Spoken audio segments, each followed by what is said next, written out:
teachers should not be saying, if you believe that women have vaginas and men have penises, you have to leave the school. That is complete nonsense, right? In this particular case, the Telegraph cited this handful of examples.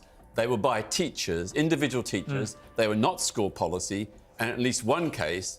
Let me tell you about this incredible smackdown that went down during the Piers Morgan show. You know how Douglas Murray has always been sharp and on point, right? Well, he was on this show, and man, did he put a woke journalist in her place. It was like watching a masterclass in common sense. Yeah, I'm sure there are some examples of excesses, but on the basis of those exceptions, you can't make a generalized attack upon the school system and suggest that all our kids are being propagandized in this way, because it's simply not But when you hear happening. that teacher, I think, to bring Douglas back in, when you hear that teacher, there's clear evidence. So, this was the setup. Douglas Murray, Peter Tatchell, and Ava Santina were all on this panel. Douglas, as usual, started with his no-nonsense approach, calling out the insanity of the limitless self-identity craze. He didn't hold back, saying it's the very stupid results of a very stupid ideology being rolled out by very stupid people. And you know what?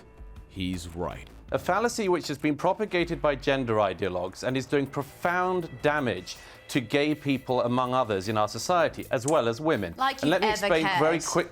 Let me Ever cared. explain very quickly why. I can't quite hear you. I can hear you muttering something. This whole idea that there are more than two biological sexes is bonkers. I mean, come on. How did we get to a point where stating a basic biological fact is controversial? One teacher. Yes, only I think, by one the way, teacher. one out of teacher- tens of Well, thousands. hang on, one teacher caught on I tape. think- Right, there've been many other instances of this being reported, but no one's actually had it on tape. It's a bit like, I would liken it to the Partygate scandal, when we finally got a video of the people having what was clearly a party. There have been lots of rumours about it. So now we have a teacher. Douglas pointed out that the fight for gay rights was about living and letting live, but now these gender ideologies are demanding everyone accept their skewed version of reality. It's not about acceptance anymore. It's about forcing everyone to agree with their nonsense. It is people learning that their children are being taught nonsensical things. It is being seen by the wider public, most of whom are heterosexual and don't need to identify as cis or anything else. It is being seen from that vantage point as the LGBTQIA+ movement losing control of itself. He even mentioned a recent case in Scotland where a student had to explain to his teacher that there are only two biological sexes. A kid having to educate the teacher. It's like the world's gone mad. On tape, doing this But stuff. it's not official school So, policy. if I may, Schools across the if I country may. are Well, not. she's still, to I'm my not knowledge, sanctioning this. she is still working at that school. Douglas. If I may, first of all, Ava rather unfortunately misspoke earlier when she said that the schoolgirl in question was acting out a fallacy. I think you meant a fantasy. But actually, she is acting out a Thanks, Douglas. fallacy. Thanks ever a so much. fallacy. Ava Santina tried to downplay it, laughing it off as just kids being imaginative. She even mentioned a girl from her school who identified as a horse. But Douglas wasn't having it. He made it clear that it is one thing for a kid to play pretend, but it is another for schools to indulge in these fantasies to the point where it disrupts learning and reality. He said, that is madness. And honestly, can you agree? About liberal rights for all minorities in the last few decades have started to get turned on their head and turned against people. What is the source of that? It is the gender ideology movement. What is the tripwire for the general public? What really struck me was how Douglas tied this whole gender ideology mess to broader societal issues. He talked about biological males dominating women's sports and how it is an assault on women's rights. He didn't shy away from pointing out the absurdity of a male rapist being placed in a woman's prison just because he identified as a woman. It's dangerous and unfair to biological women, and it is something the woke crowd refuses to acknowledge. Heterosexual and don't need to identify as cis or anything else. It is being seen from that vantage point. Ava tried to make it seem like these were isolated incidents, but Douglas wasn't letting her off the hook. He painted out that these are not just one-off cases, they are part of a larger, worrying trend. And when he brought up that teachers are being caught on tape, pushing their gender ideology nonsense, it hit home. This isn't just theoretical, it's happening in schools across the country. So when you said there's no, you said there is a limit. Now you admit there's no limit. Sorry. Well, There is male and female is there a limit or not to the number of genders? Identity. No, that's sex. But gender, is there a limit to number of genders? Douglas also highlighted how this gender ideology is harming the gay rights movement.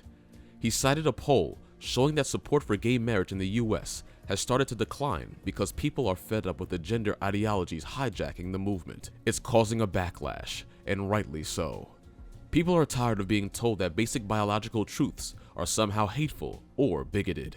That's inarguable, right? We're talking about gender. Well, trans identity is also a biological fact. I know, but once rooted in brain structures and processes. I understand it, but once as the new science shows. But once you get into 100 genders, people can we're literally... not debating 100 genders. Well, Won't believe what happened next in that debate. So, Douglas Murray was up against Ava, right? She tried this slick move, thinking she could undermine his credibility by dragging his book, The Strange Death of Europe, into the conversation. She attempted to link it to Brexit and accused him of fear-mongering. But Douglas, oh, he wasn't having any of it. affecting the brains of impressionable young kids. Well, I don't agree with that. I don't agree with the BBC if they're saying 100 plus genders. Okay, Douglas. Very quickly, I don't know, Ava, anything about your career. I don't know if you have one. With that trademark calm and collected demeanor of his, Douglas fired back in the most epic way. He pointed out, clear as day, that Ava hadn't even read his book. Can you imagine trying to criticize something you haven't even bothered to read? It was like watching a master at work. 2017 bestseller, The Strange Death of Europe, was not about the EU. So you should learn at some point to read more than the title of the book before commenting upon it. It was about, and it was about migration. Let me very quick. Douglas didn't stop there. He went on to explain that his book isn't about stoking fear, it's about exposing the truth. He is all about standing up for reality and shedding light on the uncomfortable truths that many people shy away from.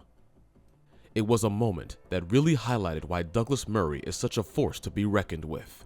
When you think about it, it's refreshing to see someone so dedicated to cutting through the noise and presenting the facts as they are without sugarcoating. He's not just some pundit stirring the pot for the sake of it. He's genuinely committed to uncovering the truth, even when it's not the popular thing to do. And you're now importing those evangelical American ideas onto UK television. You haven't even built a career, have you? You haven't even built a career. What are you talking about? I'm on the same panel as you, Han, and we're getting the same... Do you know what? I'm going to wrap it up by saying you've both got wonderful careers, or you wouldn't be on Piers Morgan Uncensored. In the end, Douglas Murray once again proved why he is a formidable voice against the woke madness. He is not afraid to speak the truth, even when it's unpopular. And watching him embarrass that woke journalist was not just satisfying, it was a reminder that there are still voices of reason out there. We need more Douglas Murrays in this world, calling out the nonsense and defending common sense. So, what are your thoughts on this? Let us know in the comments below.